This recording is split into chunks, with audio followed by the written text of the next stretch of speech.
Okay, hello everybody, what's up? Thanks for tuning in. It's good to see you again, or see you like this. This is week number 7. Week number 7 of quarantine school.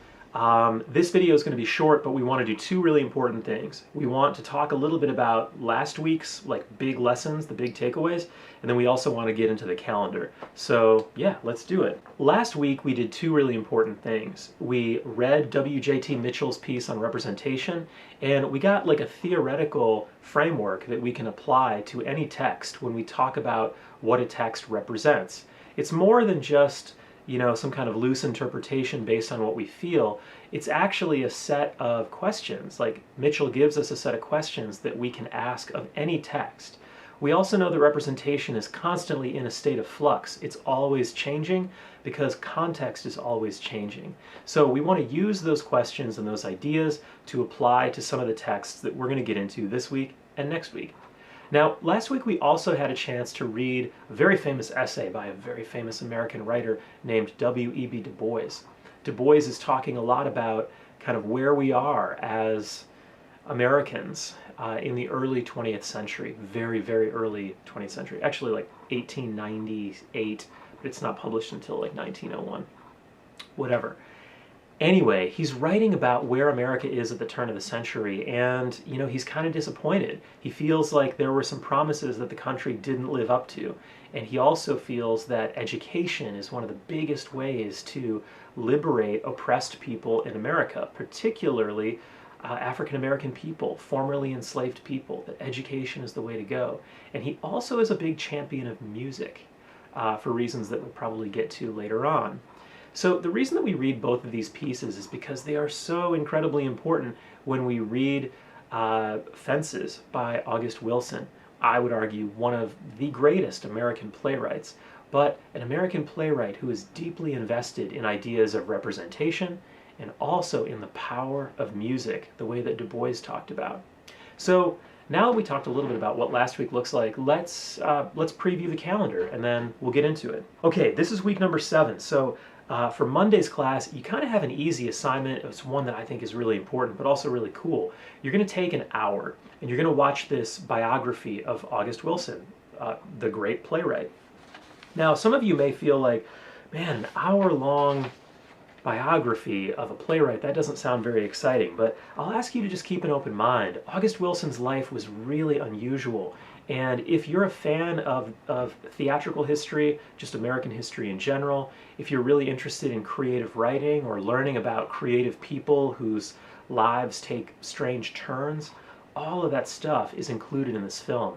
We also get a chance to hear from very important cultural figures, from civil rights leaders, musicians, other creative writers, poets, playwrights, dancers, incredibly famous and talented actors. All of these folks come together to tell us what it was like working with and interacting with August Wilson. So you're going to watch this film. It's called The Ground on Which I Stand. And then you're going to respond to some very brief response questions. You're going to post your thinking to turnitin.com. When you're done with that, on Wednesday's class, we're just going to read the first half of August Wilson's play, Fences. Now, this play is available online. The entire PDF of the script is available on my website. Now, where you choose to stop is entirely up to you. Again, first half for Wednesday's class, and then we're going to read the second half for the following Monday. So if you have some time and you want to read ahead, or you're just really into it, you want to read the whole thing, you're welcome to do that. Side note, many students in the past have chosen to watch the recent film version instead of reading the play script. I have not seen that version, but from what I understand, it's almost word for word identical to the script. So if you're able to do that, I don't know if it's available through a streaming service. It might be, if you can watch it on Netflix or something. If you're curious, you have some extra time, go ahead and Google scenes from Fences and just check out how different actors have portrayed the Troy Maxson character in different ways since it originally came out, since it debuted in 1986. This is a Tony Award-winning play. There was a recent revival starring Denzel Washington on Broadway. He won a Tony Award for that revival too. But if you Google it, you can find community theater productions, you can find footage from the original production with James Earl Jones as Troy Maxson. But this character, Troy, he's the central character in the play, is so complicated. James Earl Jones's Troy Maxson is a very strict version than Denzel Washington, who plays the character maybe a little more jokey, a little looser. But to see the actors bring the same character to life but make very different choices, I think just allows us to appreciate how flexible Wilson's representation of American life in the 50s really is. So anyway, that's the extra assignment this week. Google some scenes and watch the different actors portray Troy Maxson. It's a pretty cool thing to check out. So that's it. So again, for Monday, we're going to watch this documentary on August Wilson's life. For Wednesday, we're going to read the first half of Fences. And as we're reading, we want to keep Mitchell's thinking in mind. Who wrote this? Who is the intended audience? What is the context that produces this play in the mid-1980s? And how has that context changed?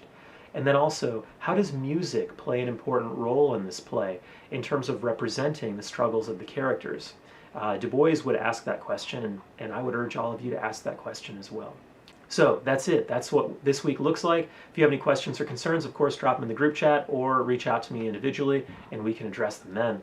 Until we see each other again, be good to yourself, be good to everybody else, and we'll see you in the next one. Bye.